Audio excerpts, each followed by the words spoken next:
Hey YouTube, Kira Twig here, bringing you all my Alligator Yu-Gi-Oh deck profile for July 2022, with some of the support we got from the Ghosts from the Past 2 booster set, including the new Dark Alligator. We had enough support to build around a deck that focuses on the many different alligator monsters that Jim Crocodile Cooked used in the Yu-Gi-Oh GX manga.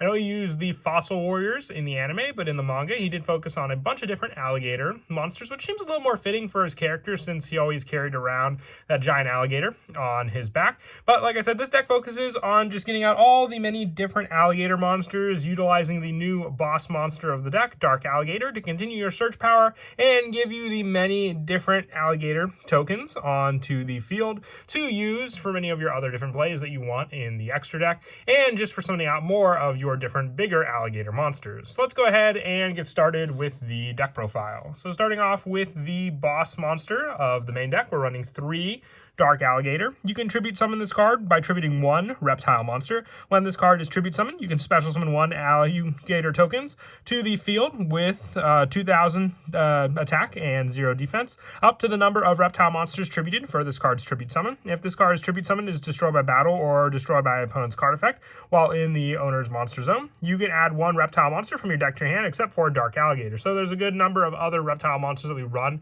in this deck, but just needing 1 reptile monster really does help with the graveyard setup that the reptile deck is meant to do. So with the other alligator monsters and being able to get out just a token with 2,000 attack, you can hit for some pretty big damage with your Dark Alligator on the field.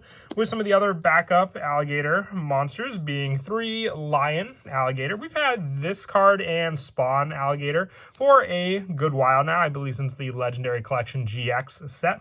But with Lion Alligator, while you control another reptile monster, if a reptile monster you control attacks a defense monster, inflict piercing battle damage to your opponent. So with some of these stronger alligator monsters, being able to provide a piercing battle damage thanks to Lion Alligator is a very good setup for the monsters on the field. But the real play comes into the fact that Lion Alligator is a level 4 monster. So you can special summon it out with your Reptile Egg, which we are also running 3 of. It cannot be destroyed by battle. If this card was normal summoned during the standby phase of the summoned player's next turn, you can tribute this card, special summon up to 3 level 4 or lower reptile and or rock monsters from your hand and or deck, but banish them during the end phase of the turn. If you special summon 2 or more monsters, they must have the same name. You can only use this effect of Reptile Egg once per turn. So the play with this card to get out your 3 level 4 lower reptile monsters onto the field from your hand and or deck means you can hit for your Lion Alligator, getting all 3 copies from your deck out onto the field, which you can then also use for tribute for your Dark Alligator the following turn, being able to then just gain the additional tokens thanks to this card, depending on how many monsters you tributed out. And I also run 2 Spawn Alligator, with this card just needing 1 tribute during the end phase of the turn. This card was tribute summoned by tributing a reptile monster. Target 1 monster that was used for the tribute summon of this card, special summon it from the graveyard. So even if you use one of your bigger monsters like Dark Alligator to tribute into your Spawn Alligator, you can summon this card back out onto the field as just another boss monster to use, or any of the other resources for that tribute. I don't run 2 Spawn Alligator. I feel it's all you need for that tribute power. Being able to also search this card out thanks to cards like Dark Alligator with its destruction at the end of its battle or card effect, and add to your hand for you to use for that other tribute. It's really just a 1 of tribute, just like Dark Alligator, only needing 1 reptile monster. So by terms, the same amount needed for either tribute. And now I'd prefer to go the route of Dark Alligator since it does give you the tokens to use for your tribute along with that card, while you have to wait till the end of the turn for Spawn Alligator. For more draw power along with the graveyard setup, I also run 3 Hyperia. This card, if it's summoned, draw 1 card. You can only use this effect of Hyperia once per turn, so you will invest your hand in a lot of the tribute summons and playstyle for all your different reptile monsters. So just having a card that when special summoned onto the field, being able to draw 1 card is a big play at that. And also for the fact that if you were to tribute it for your Spawn Alligator during the end phase of the turn, this card was tribute summoned. For it, you can target 1 monster that was used for the tribute and special summon back onto the field from the graveyard. Meaning if you didn't use the draw for Hyperia already, if it was on the field, let's say from being special summoned thanks to Reptile Egg, you can then use it for the special summon on the following turn and still continue to get your draws. There's plenty of special summons using this reptile monster that can be fully utilized in this deck depending on the special summon you go for. And for more of the reptile power, I also run 2 Evil Dragon Ananta. So late game plays for the Banish is very useful because also during the end phase, you can just destroy 1 card on the field using your Ananta. And for the Banish, you can hit some pretty big numbers with all the reptiles you could potentially set up in the graveyard for this card to then gain attack equal to the number of cards Banish for this card times 600. And I also run to finish off the main deck monsters 2 Oshelion, with this card being a chameleon reptile monster. While you control this face-up attack position card, your opponent cannot select a monster other than Oshelion as an attack target. And when this card is destroyed by battle and sent to the graveyard, you can add 1 reptile monster with 500 or less attack from your deck to your hand. So another way to search out your Reptia Egg to your hand with this card, or even your Hyperia for the setup on the field to use. It's good for that search power and also a protection for not being able to attack other monsters on the field. So if you have Oshelion on the field and your Reptia Egg, the Reptia Egg can't be, destroyed by battle, but still 0 attack means if you do just normal summon this card out, you can at least use the Oshelion on the field as a means for your opponent to attack something else and give you another additional search.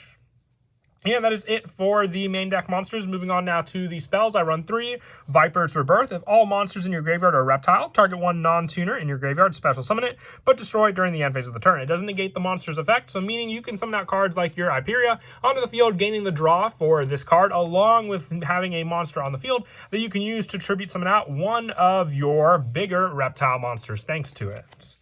For more special summon power, I also run 2 Transmodify. Now, with the levels in this deck, you have a level 2 option in the form of Hyperia. You have your Oshelion being a level 3. Just remember, with the Send, you have to special summon 1 monster with the same type and attribute for this play. So the big play that you want to use for this play setup will be to use your Spawn Alligator to then tribute out your Lion Alligator to summon out your Spawn Alligator onto the field using this card. Or you can go with your Reptia Egg being an Earth attribute monster to tribute for then summoning out your Hyperia. You have to remember that it has to be the same type and attribute. So the fact that your Reptia Egg and your Hyperia are both Earth attributes, there's your 1 play right then and there. And then the Lion Alligator and the Spawn Alligator are both reptile water monsters. So those are both of your 2 targets to go into for your plays, or using the Oshelion to even go into your Lion Alligator, both being water attribute monsters. I only run 2 though. It's a nice play when it can happen, but running 3, you can hit some snags with the play style, being the fact that cards like Hyperia are an Earth attribute and Oshelion is a water, meaning you can't go into them because they're different attributes.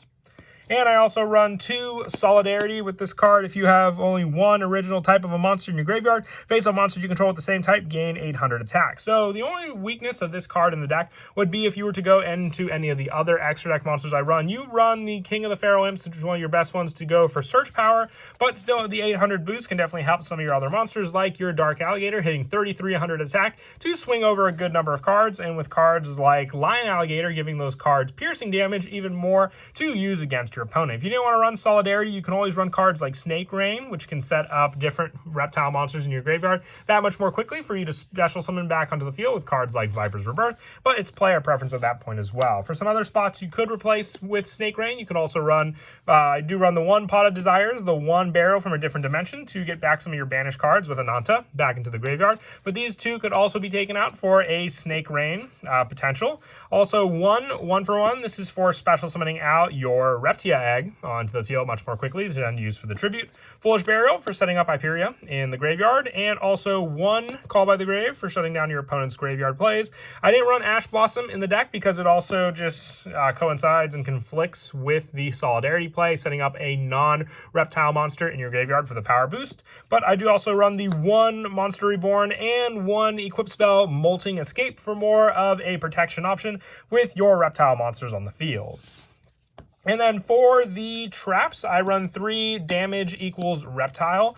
Once per turn, when you take damage from a battle involving a reptile monster, you can special summon 1 reptile monster from your deck with attack less than or equal to the damage you took. So being able to hit some pretty big damage with cards like your Reptia Egg or even your Oshelion on the field, you can hit for some good searches with this trap set up to then search out some of the more needed cards for a lot of your different plays, depending on how much damage your opponent swung into you with. I like 3 of it, so you at least have a guarantee to see this more early on during the game for the activated setup. So with that, along with some of the other traps, traps. I also run 2 back to the front. This could be a last spot potential for you to put in for your Snake Rain if you want more of the graveyard setup. But being able to summon Hyperia from your graveyard to your field during your opponent's end phase by activating back to the front gives you that draw, and then the potential to tribute out the Hyperia on the following turn with cards like Spawn Alligator to then special summon back the same turn for another draw. Will just keep your hand consistency going. And I also run 3 Infinite Impermanence for the final trap spot. Hand trap of choice, since it doesn't conflict with the Solidarity being a trap and not a monster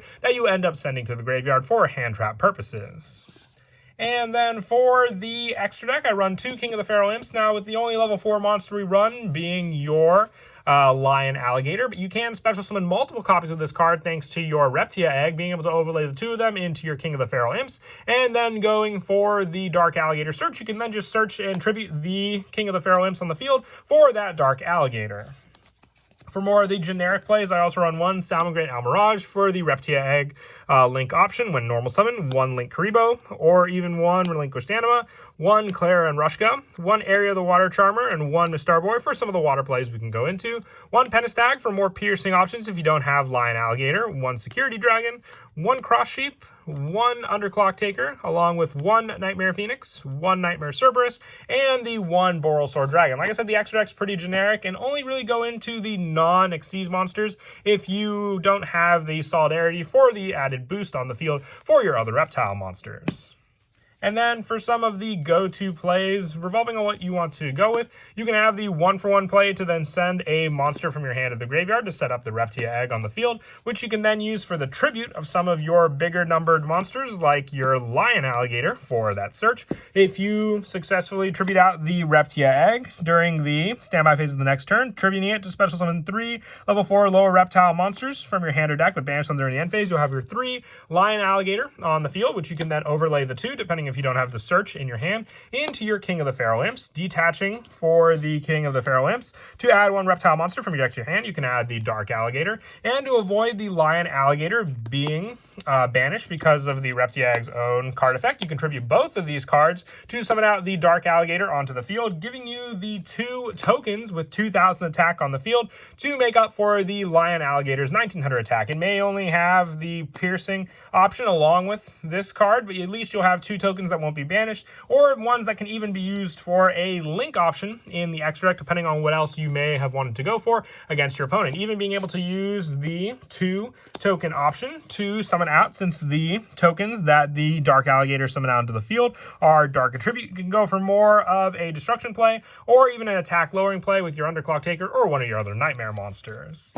Another one comes in the form of the transmodified play with your level 1 Reptile Egg, being able to summon out Reptile Egg, activating the transmodify, and then going for the Hyperia special summon. If it's summoned, you draw 1 card, giving you draw power along with that card. And let's say you got the Reptile Egg out and you had it summoned out with the 1-for-1 play. If you didn't want to wait a following turn for the tribute, you could just go for the special summon play of your Hyperia right then and there. If you get lucky enough or already have the card in your hand from your draw, you can tribute out the Hyperia for the Spawn Alligator. Just remember, you already got the draw from this card on the field, so you can even just go for that tribute of your Spawn Alligator, or even for your Dark Alligator, depending on which one is in your hand to use. You'll get the token from the Dark Alligator since you tributed 1 monster for its summon, but also with this play, you can go for more of the draw options because of it, because with that, you'll have the 1 token and the 1 draw off of the Hyperia you already summoned the following turn beforehand.